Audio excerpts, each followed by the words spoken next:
Hello everyone, this is CA Yogesh Bhandari and हमारा जो आज का discussion है that is going to be about royalty payment being made by Indian company to a company based in Netherlands और उसके taxation related हमारा आज का discussion होगा. तो broadly speaking, our today's discussion is going to be classified into three parts. Number one, हम case law पे discuss करेंगे जो actual case law है. Number two, हम provisions और थोड़ा agreements में जाएंगे, उनके articles पढ़ेंगे, double taxation avoidance agreement के. Number three, we are going to give the conclusion remark and also discuss the above whatever things that we've discussed till that time. So directly jumping into the number one point, that is case law. So here in this part, a Netherlands company is into the business of dredging. Dredging क्या होता है?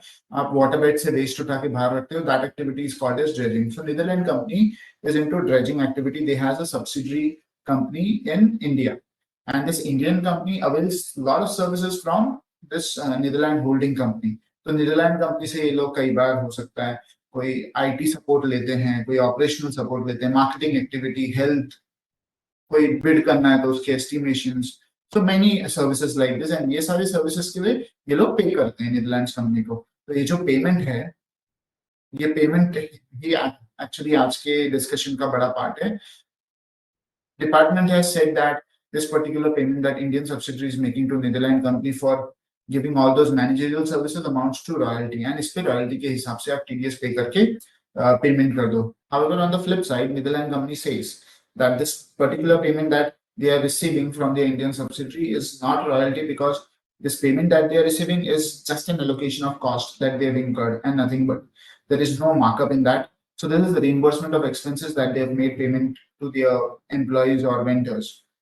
So this is actually a dispute. Now income tax says that it's royalty to be subject to TDS under Article 12.4 of India-Netherlands Double Taxation Avoidance Agreement. However, Netherlands company says that this does not amount to royalty and there is no TDS. So let's get into the article. But before that, I will also show you what are agreements or what are services for which this agreement was entered by Indian company to Netherlands company. Here we can see that they has entered into a service agreement dated 2004, and this agreement was for support to be provided by the SSC in the field of information technology operations, quality, health and safety, estimating and engineering, marketing, administration, personnel, etc. So these are the services for which they have entered into agreement. Now I will show you the article of double taxation avoidance agreement. Article 12 in our case is important and relevant. So the blanket provision says that, and before starting the discussion, don't get confused with contracting state or other contracting state.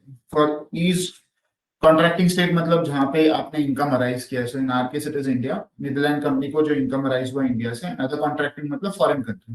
So other contracting को हम Netherlands consider करेंगे और contracting को हम India consider करेंगे. तो blanket provision बोलता है royalty fee for technical services arising in India and paid to resident of outside India may be taxed in either. तो blanket provision बोल रहा है कि इंडिया से आप कमा रहे हो तो और बाहर की आप रेसिडेंट हो तो आप बाहर लेके जाओ, बाहर ही टैक्स लगेगा. However, but एक और प्रोविजन है जो बोल रहा है such royalty fee for technical services may also be taxed in India in which they arise and according to the law of that state. तो इंडिया में भी टैक्स होगा कब, but कुछ कंडीशन है. But if the recipient is beneficial owner of the royalties and technical services, the tax so charged shall not exceed 10% of the gross amount of royalty or fee for technical service. तो यहाँ पे बोल दिया है कि India में भी कटेगा but it won't exceed more than 10%. अब यहाँ पे इम्पोर्टेंट ये है कि हम रॉयल्टी का डेफिनेशन भी समझ लें क्योंकि हम रॉयल्टी के केस लॉ से ही डिस्कस कर रहे हैं. तो मैं एक बार रीड कर लेता हूँ आपके लिए. The term royalties as used in this article means payment of any kind received as a consideration for the use of or right to use any copyright of literary, artistic, or scientific work, including cinematographic films, any patent, trademark, design, or model, plan, secret, formula, process, or information concerning industrial, commercial, and scientific experience.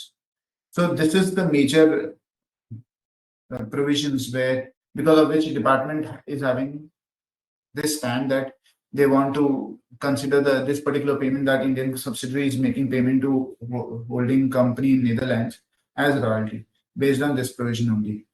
Now it is important to go back to the case law and understand what kind of services were being provided when, by entering the agreement, because here department is saying considering these services as royalty under the condition that it becomes an information which is concerning industrial, commercial, or scientific experience. So are those services relating to this or not? Let us get into that because the same has been provided in the case law. Let's go.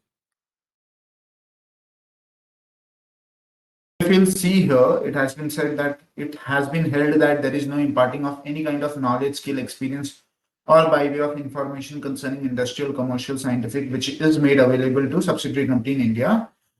For instance, what are the services being provided? Example, information technology services are provided for use of group companies computer service system, where IT teams provide manual general information without providing any information or method to design or create computer system. So they are just giving manual general information and no technical information is been provided. IT is mainly kind of help desk and troubleshooting services which are required on the regular basis. For operational support system, they are providing for checklist for project plan. So they are providing just a checklist for project plan, safety work, inspection plan, etc. So these are the basic services being provided, and no technology knowledge or experience or information being provided. Similarly, for marketing, the SSC provides for e-marketing through its website and maintaining it, printing and publishing brochures, which can be distributed to potential clients. So again, this is not a technical know-how or skills being provided. It also helps Indian subsidiary to obtain certificate of approval from concerned organization and obtain the contract on regular basis. Regarding quality, health, and safety environment service, the SSC merely conducts internal audit at regular intervals so that the proper adherence to such quality standards and procedures are valid or should be valid. So all these services being provided, these are considered as not sharing of any kind of knowledge, skills, or experience, or even information concerning industrial, commercial, or scientific. So, as a concluding remark, the ITAT has decided that this particular payment, since it does not impart any kind of knowledge or, in fact, information out of experience from any industrial, commercial, or scientific experience, it does not amount to royalty. They've also supported this particular stand by saying that this payment that has been done by Indian company to foreign company is an allocation of expenses. There is no income being earned by Netherlands holding company since, and this has also been certified by chartered accountant in the case law that they have mentioned that there is just allocation of expenses based on the allocation key and there is no income being earned. Therefore, this particular payment does not amount to royalty. For us, it is important to understand that any kind of payment being made by a resident Indian company to outside India, if that does not consist of information which is concerning industrial, scientific, or commercial experiences, then that payment does not amount to royalty. Is the basic summary of what I want to discuss today or give you information about. With this, I would like to end my video and I will see you surely in some other video. I would also like to emphasize that this particular video that I've made is only for educational purpose and don't consider it as any kind of advice given by me. For any advice you need, you can talk to your consultant. Thank you. Bye.